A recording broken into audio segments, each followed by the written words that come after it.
Welcome back to the Marvel Movie Minute, a daily podcast in which we dig in deep to analyze the films of the Marvel Cinematic Universe 1 minute at a time. I'm Andy Nelson from The Next Reel, and of course we are talking about Jon Favreau's 2008 film, Iron Man. Joining me today is Liz Whitaker from the Mean Girls Minute. Hey, Liz. Hi, well, thanks for having me. I am so excited to have you on the show today and this week. It's going to be a fun week with a lot of craziness. This is going to be a big week. Yes, there's a lot happening. Definitely. On today's show, this is minute 36. Looking at the minute, it starts with a standoff between Yinsen and Raz's men, and it ends with the Mark I suit giving us some heroic whirs as it moves into hero pose. I like thinking of that as like a yoga pose, the hero pose. Yes, there should be, or at least Marvel character yoga. Right. There are enough iconic positions from the comic books that you think that they could do that. Yeah, I've seen internet memes of like Star Wars yoga poses. So yeah, where are my Marvel hero poses? Yeah, we need to get on that. Somebody really is behind the 8 ball with that, because that's a perfect thing to throw together. And looking at the way that, I know it's at the very end of our minute, we get but the fantastic music kicking in and just the great whirring of all the gears as Iron Man in the Mark I suit just kind of turns from the back and kind of faces us. It's a great moment. It really is. It really is. This is really the moment when we finally get to see what it is that Tony has been working on all this time. We'd seen the plans that he showed to Yinsen, and we saw them kind of working on it and putting the pieces in place, but we never saw the suit in action. And right here, as it finishes getting powered up, we see it kind of kick in. Unfortunately, it doesn't go so well for Yinsen. Although it's interesting, we see Yinsen right at the very beginning of this minute, as he's, we saw that in the last minute, as he kind of runs with the machine gun and kind of hits this moment where all of a sudden he's confronted by all these guards. And then it kind of cuts away as we see the suit finish powering up.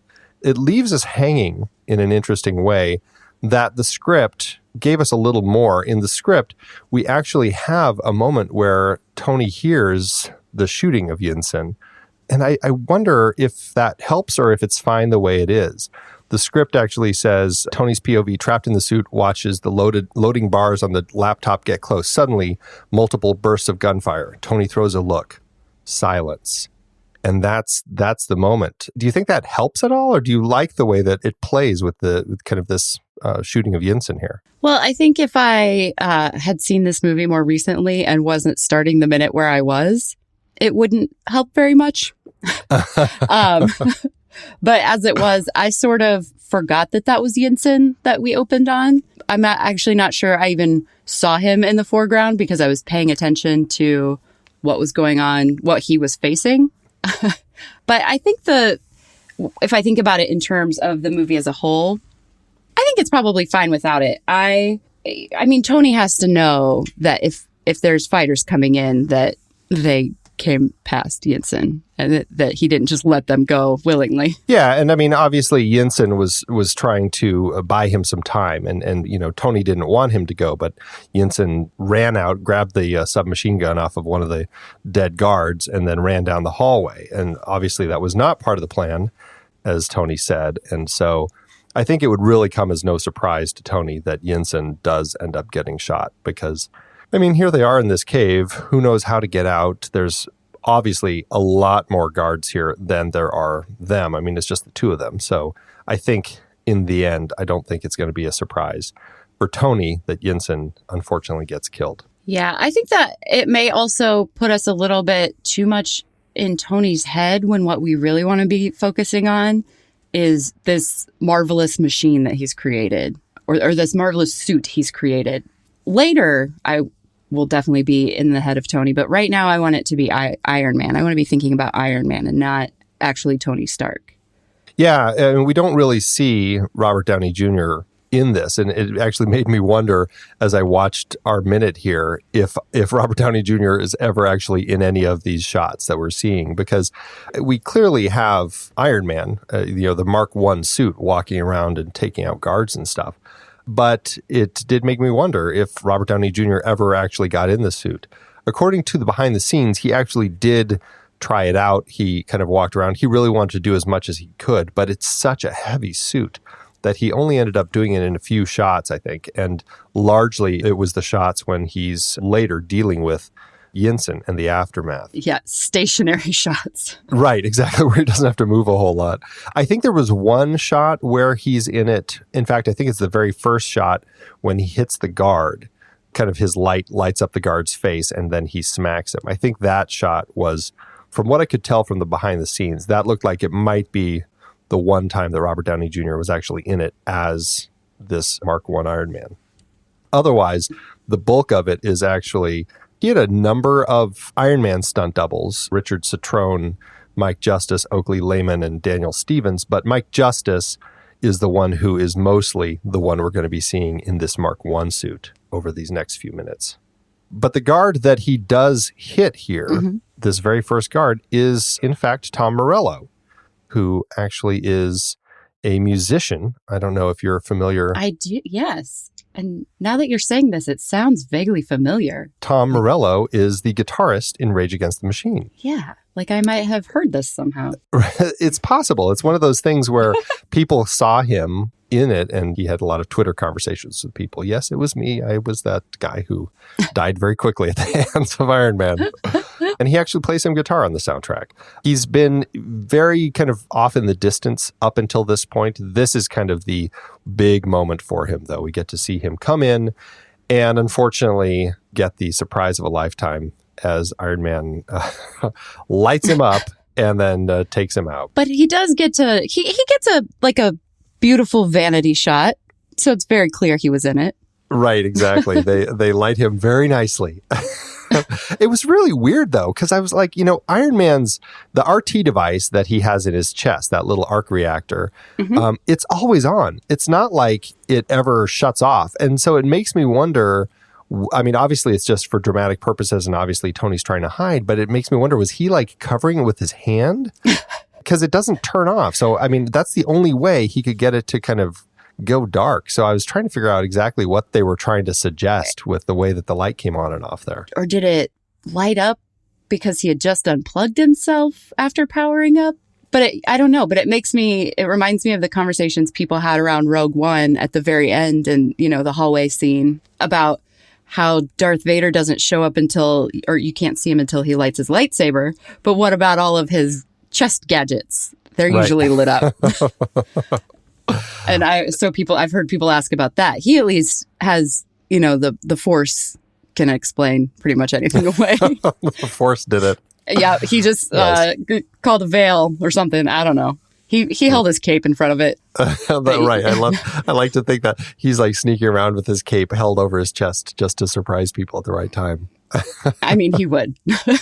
Yes. But yeah, I don't know. Tony or Iron Man doesn't have a cape to use, so yeah, he would have had to put his hand over it or something. Yeah, and then every time he moves, except in this scene, because he's being sneaky, it is really noisy. Like there's a lot of gears whirring, and every time he steps, it's just big thuds. So it's a very interesting scene, the way they designed this, because it's meant to suggest that he's like this stealthy man in this iron suit that he surprises this guy at the beginning. Then you've got these three guys shooting from the doorway, and they're like, oh, I think we got him. And they don't see, he pulls the light trick again because they don't see him at all until he shines the light in their face. And then he's like right in front of them. How did he get so close? I don't know. That's one of my notes. I'm like, man, this suit moves super quietly for him to be able to sneak up on them. But how? We hear it plenty. Right. It is very noisy suit. Yeah, at least the first guy, basically, Iron Man could have just been standing where he was, and the first guy ran up to him. And he got lucky. Yes. But yeah, these guys, he like comes around a corner and they're all surprised. Yeah. And they have a complete view of the room. So it's like, how does he maneuver? And even when it shows him standing right there in the doorway, there's some light coming behind him. So they would have seen him get close to them. He's got a power we don't know about, and it's called creating corners no one else sees. Right. So he can just come around them. Yeah, there's a little bit of a stretch in the imagination with the way that this scene plays out. But the other thing that I thought was really funny is we see 5 guards come running down the hallway. And then we see one guard push the first 2 in. And by the way, I asked somebody on Reddit to do some translating for me. He says, "Go, go," as he pushes these 2 guys forward. And then the first guy is Tom Morello. The second guy is Marco Kahn. So we see Tom Morello get hit. Marco Kahn, though, somehow disappears in the darkness. We never see him again. We come back to the 3 guys in the doorway and finish off with those 3. But Marco Kahn is like the mystery guard who somehow is just, I don't know what happens to him. Maybe he's smart and he just hides. And I think maybe that shot where we see Tom Morello get basically just shoved back across the room by Iron Man. Are we seeing that over the shoulder of Khan? And he sees that and he just hides?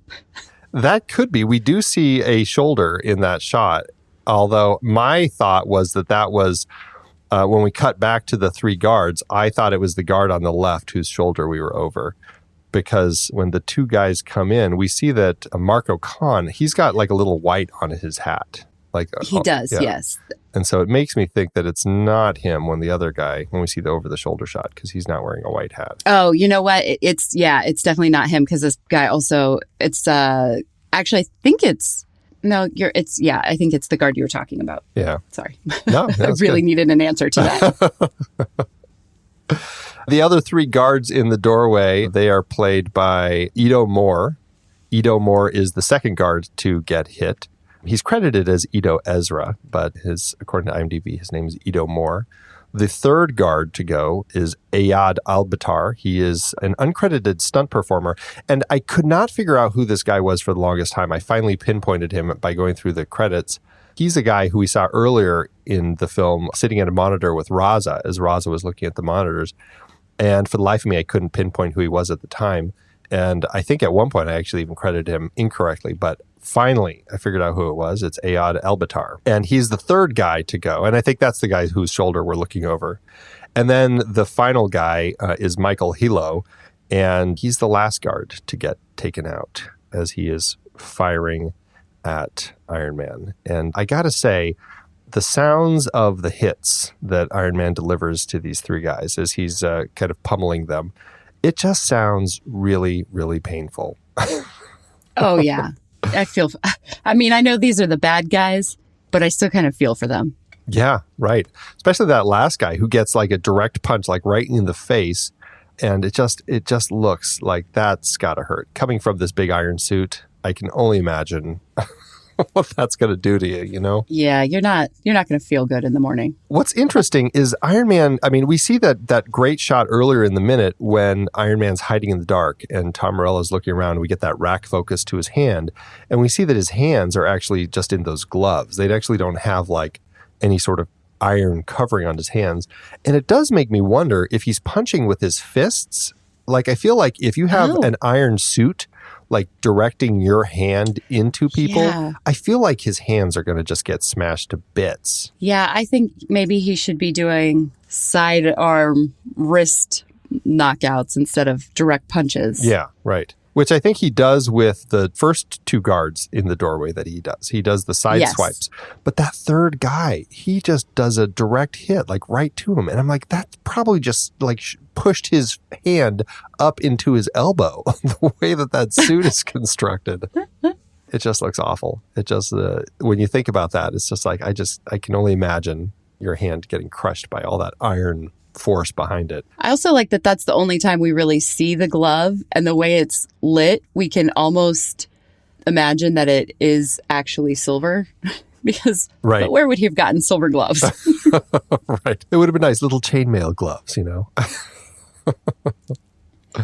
It is a fantastic suit, this Mark I suit that we do finally get here.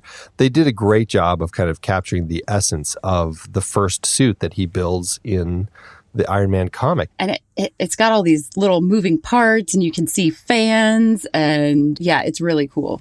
I have no concept of the comics because I have never read the Iron Man comics, but I still really appreciate this suit design.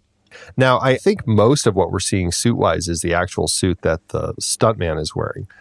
But I know that ILM came in at some points. I think it's more the suit when Robert Downey Jr. is wearing it, where they filled in some gaps. Like when he was wearing it, he didn't have the leg pieces on, so that he didn't have quite as much to carry around. But I think the images that I saw of Mike in the suit, I believe he actually is wearing the full thing. And it's like 100 pounds or something that he's walking around with. I can only imagine how difficult that would be on set. Yeah, that's a lot of effort. It really is. It really is.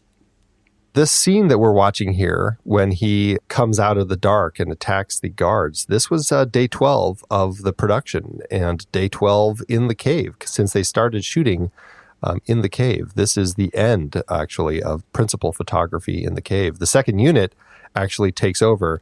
We get a great little bit in this minute where we see the final bits of the actual principal photography and then the beginning bits of all the second unit photography as the guards get into the battle with Iron Man. A lot of nice stuff going on here. And it's crazy to think we've been in this cave for so stinking long. And this, it encompassed so much of the original production. And here we are getting so close to the end, but we still don't see the end of the tunnel. I was going to say about these guards, they open fire on this dark room because they know something is in there. They saw that one guard get taken out. Mm-hmm. But this is a room that's full of missile parts. Like Tony was in here. Yeah, not excellent strategy, guys. Not excellent strategy. And I have to wonder also about Tony's plan at this point, knowing that he's in a room full of explosive things. And here he is in this suit of iron that I guess we'll find out how well it sustains against fire later in this film. But it makes me wonder, like, what was he thinking? Was this part of his plan to face off with these guys? Because it seems like maybe not the best way to go about it. Yeah, it seems like he'd want to make his exit sooner rather than later from that particular section of cave. It's funny, in the comic, what he actually does is he had, I can't remember what it was, but something like magnets or some sort of device that he had where when his suit was finally powered up, he basically went up into the shadows in the ceiling. And I feel like he magnetized himself to the roof of the building he was in or something and hid in the dark up there. And everybody came in and they didn't see him and they thought he got out. So they ran out. And then he just walked out. That seems like it would be really difficult to do in this suit. That's it seems like a way more like Spider-Man move than... Yeah, right. Than being in a giant, bulky metal suit. Well, they were very much at the time focused on transistors and magnets and stuff. Like that seemed to be the stuff that was powering his suit, as opposed to now we've got kind of the arc reactor and all of the repulsor technology that he's using. So they've clearly updated the technology, but still, even with like transistors and magnets and stuff, it still feels like I'd be hard pressed to see that suit, hiding up in the ceiling. Yeah, exactly. Oh, man, it's very funny. I forgot I was talking about the translations. There was the line with the three guards at the door. They speak in Arabic, and the first guard turns to the other two. And according to the Reddit community who translated for me, he says, "I think we killed him." That's right before the light comes back on and Tony takes them all down. You know what? I was thinking as I was watching this minute in preparation today, when I watched it 100 times approximately. And as he's saying that, I'm thinking to myself, it really sounds like he's saying, guys, I think we got him. Right. That's amazing how with just the tone of his voice and his body language, he can convey what he was actually saying. Right. Even though I don't speak the language. Acting. And according to the Reddit community, none of these people speak with the proper accents. So it's always... Oh, sure. It's always Hollywood actors doing their best at lines that are thrown at them the day of. They've got probably a translator off the side of the frame kind of saying the lines to them. This is how you say it. Yeah, but they just wing it, do their best. But for single line actors, they're not getting a lot of time with a dialogue coach. Exactly. And most of these guys, as we've been talking about in previous minutes, are utility stunt players. They're not even credited as actors, which I find really interesting when you see that how important utility stunt actors are in scenes like this, because they're the guys who can come on board, say a few lines, but mostly they're there to, take a hit and go through all the rigmarole of the stunt work. Fly around. Yeah, exactly. Quite a bit of stunt work going on here. And I think we already talked about it, but Tom Morello's, his hit that he has is really the best thing that we see. When that first shot of him after he gets hit and you just see him flying across the room with his gun ablaze. It's just a fantastic little moment. And I actually think in the behind the scenes, I don't think that, obviously Tom Morello is a guitarist for a band. I don't think he was the one who was rigged to the harness to there. Fly across the room, yeah. Right. I think in the footage I saw Ben Bray, who is another utility stunt guy that we've talked about. In previous minutes, I think it was him who actually takes the hit and gets thrown across the room. Yeah, that seems like the kind of stunt where it could easily put an end to Tom Morello's real career if it went even just slightly wrong. Yeah, you don't want to put the lead guitarist for a band in one of those yank chords and yank him back across the set. It's especially when the set is full of other detritus. He could just, if he loses control of his arm and flings it into something, a canister or a barrel, and it's broken, right, and he's done. And not only that, he has to be like waving a machine gun around while he's doing it. Right, yeah. There's a lot of work going on in that scene. I think if this was my movie, even if Tom Morello really wanted to do it, I would not have let him. Yeah. It was like, sorry, guy. Sorry. And then this is the moment when we have that hero moment as Iron Man starts standing up. This is when Ramin Djawadi's track called Fireman kicks in as we see him in all of his glory. And this will be the track that we'll be hearing for most of these minutes we're going to be talking about. I don't think I have anything else about this minute. Do you have anything else? We covered all my notes. Well, Liz, thank you so much for joining me on the show today. It's my pleasure. Where can people find you out on the interwebs? You can find me on Twitter at Mean Girls Minute, Facebook.com/Mean Girls Minute if that's your thing. We have a website at meangirlsminute.com, and those are all places. Yeah, those are the best places to find us. And you should definitely go check out the Mean Girls Minute show because it's a fantastic movie and fantastic conversations about it. It's something. It's all right, everybody. Well, that's it for today's show. Thank you so much for tuning in. Make sure you subscribe to the show for free at marvelmovieminute.com. Join us over in our Discord chat room and follow us on Facebook, Twitter, and Instagram at The Next Reel. And if you like what we do and you want to support us and get some cool stuff, become a patron over at patreon.com/thenextreel. Until next time, true believers.